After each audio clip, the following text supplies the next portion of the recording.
तुलसीदास जी महाराज कहते हैं वो कैसी बाड़ी थी, बोले मृतक जियामणि, यानी करुणा से ओत प्रोत बाणी। यदि कोई मृतक व्यक्ति भी सुन ले तो कुछ पल के लिए वो भी उठ करके बैठ जाए। अब ऐसी वाणी मनु जी के कानों से होकर हृदय तक पहुंची तो मनु जी ने कहा आप कौन है? आवाज आई राजन वरदान मांग लो, मैं विष्णु हूँ। मनु जी ने कहा आपसे क्या मांगू मैंने आपके लिए तपस्या नहीं किया है। भगवान विष्णु बोले फिर किसके लिए तपस्या किए हो? मनु जी ने कहा प्रभु जो स्वरूप बस शिव मन माही, यही कारण मोहि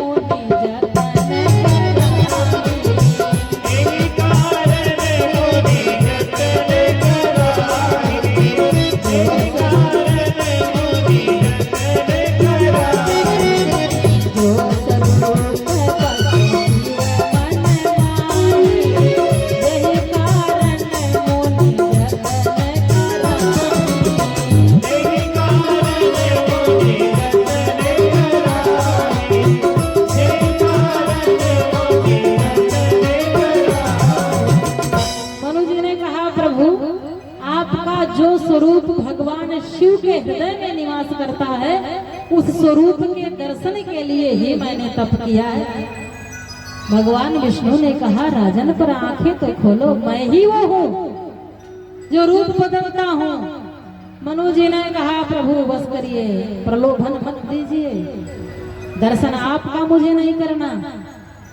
सर्वे शाम अवतारा राम अवतारी रघुत्तम है, अवतारों में श्रेष्ठ अवतार रामावतार, इसलिए प्रभु राम का हम दर्शन करना चाहते हैं।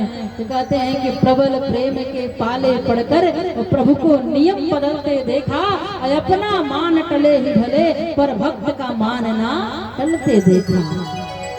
भगवान राम के रूप में प्रकट होते हैं, साथ में जगत जननी सीता मैया भी विराजमान है। बोले मांग लो, आंखें खोलो। तो मनु जी महाराज ने आंख खोल करके दर्शन किया। चितमय सादर रूप अनुपा, चितमय सादर रूप अनुपा, चितमय सादर रूप अनुपा,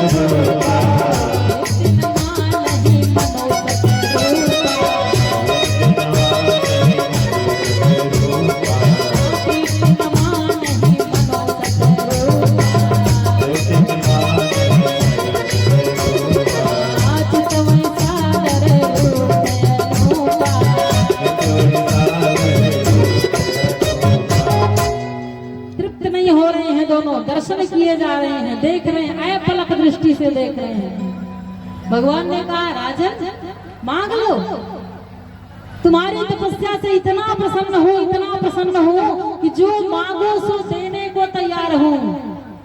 तो मनु जी बड़े संकोची स्वभाव के। मनु जी ने सोचा जिसको भगवान का दर्शन हो जाए, भला उसके जीवन में किस चीज की कमी रह सकती है। मनु जी ने कहा प्रभु आप मिल गए तो अब मांगना क्या है? आप मिल गए तो सब कुछ मिल गया, अब क्या मांगू मैं आपसे? मुझे सब कुछ तुमने दे दिया, अब क्या मांगो क्या मांगो?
सब कुछ मिल गया मुझे, पर मनु जी मन ही मन सोच रहे हैं। देखना, आदमी की दो प्रवृत्ति होती है, एक अंतर्मुखी एक बहिर्मुखी। कभी कभी ऐसा होता है कि मन में कुछ और सोचते हैं पर बोलते कुछ और है। तो मन में तो मनु जी सोच रहे हैं कि जैसे भगवान दिख रहे हैं, यदि ऐसा मेरा बेटा होता तो कितना अच्छा होता, पर ऊपर से कह रहे हैं कि महाराज मांगना क्या है, सब कुछ तो मिल गया। भगवान ने कहा राजन तुम्हारी तपस्या से प्रसन्न हो, मांग लो। कि सकुच बिहाई मांगु नृपमोही, मोरे नहीं अधे कछु तोही। भगवान ने कहा राजन संकोच का परित्याग करो, और संकोच का परित्याग करके यदि आज तुम मुझे ही मांग लेते हो तो मैं अपने आप को भी देने को तैयार हूँ।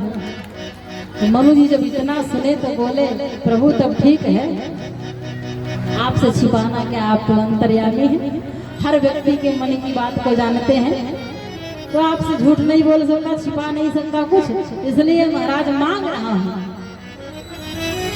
कि दानी शिरोमणि रूप गुण, नाथ कहूँ सती भाव, चाहूँ तुम्हि समान सुत, प्रभु सन कवन दुरा। हे दानियों में शिरोमणि, दानवीर, आपसे छिपाना क्या है, चाहो तुम्हें समान शुद्ध, प्रभु सन कवन दुरा। भगवान ने जब इतना सुने बोले राजन अपनी समान दूसरा ढूंढने कहाँ जाऊं, कि आप सरिस खोजो कहाँ जाई, आप सरिस खोजो कहाँ जाई, आप सरिस खोजो कहाँ जाई, आप सरिस खोजो कहाँ जाई, उपतो तनय हो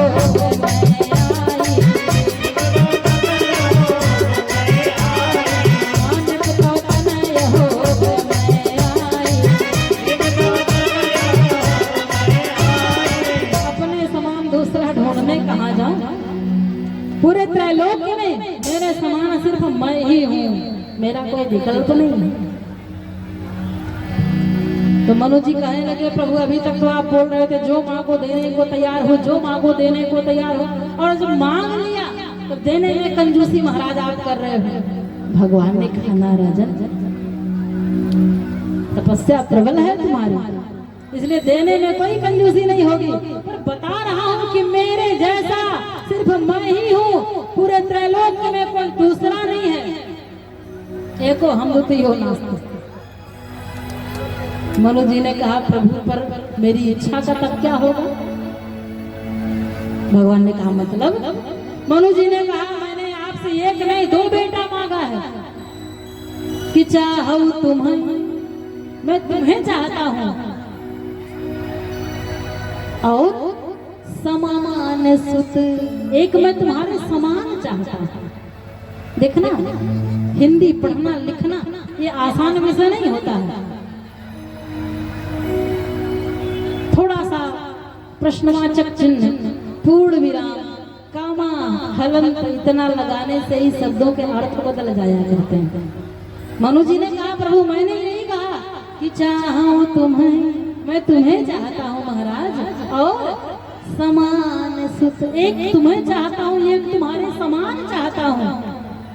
दो मांगा मैंने। भगवान ने कहा तथास्तु राजन, मैं बेटा बन करके आऊंगा, और आज मेरे भक्त की इच्छा है कि एक मेरे समान भी बेटा चाहता है, तो तथास्तु राजन, एक मैं बेटा बन करके आऊंगा और एक मेरे जैसा और आएगा। तुमने दो मांगा, दो का वरदान तुम्हें मिल गया, लेकिन एक बार में आज ये ब्रह्म तुम्हारी बात नहीं समझ सका, इस भूल के बदले एक और लेकर आऊंगा, तो एक और उसके समान लेकर के आऊंगा। आप लोग कहोगे महाराज ऐसा कहाँ लिखा है? तुलसी बाबा प्रमाण देते हैं कि राम भरत ये कई अनुहारी, राम भरत ये कई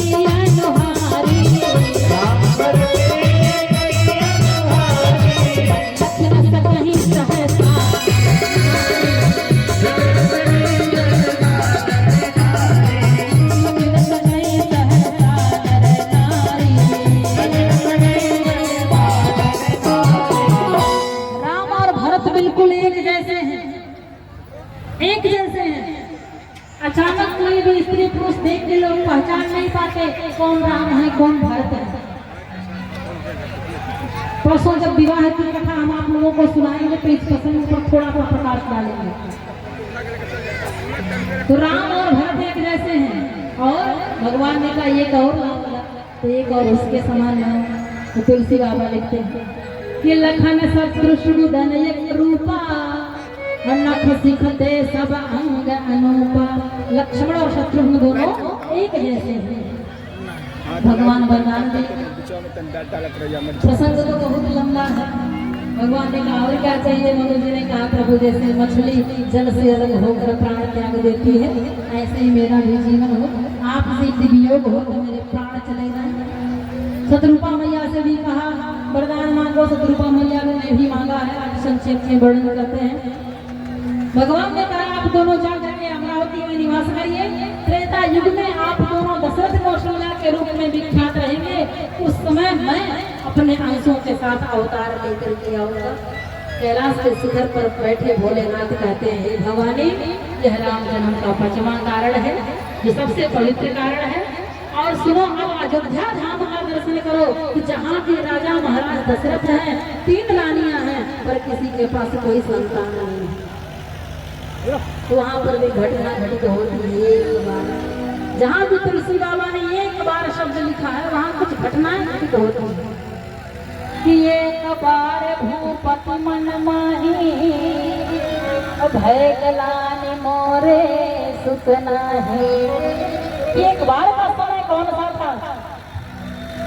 जो चक्रवर्ती सम्राट है अयोध्या नरेश है जिनके सिंहासन का कोई उत्तराधिकारी नहीं है उनको क्या सिर्फ एक बार चिंता होगी। उनको तो बार बार चिंता होनी चाहिए कि बेटा नहीं बेटा पर नहीं। एक कुशल शासक वो होता है जो अपनी प्रजा को पुत्र के समान समझे। दशरथ जी पुत्र के समान प्रजा को समझते थे पर एक बार वो घटना कौन सी घटित हुई जो महाराज के हृदय को बेध गई। लोग महाराज इंद्र की सभा में जाया करते थे दशरथ जी महाराज। वहाँ पर कुछ गुप्त मंत्रणा हुई। दशरथ जी उठ करके आए। इतने में तमाम ब्राह्मण वहाँ आकर के वेद मंत्र पढ़ने लगे। गंगा जल लेकर के जहाँ दशरथ जी बैठे थे उस स्थान को पवित्र करने लगे। ओम पवित्रो पवित्रो सर्वावस्था में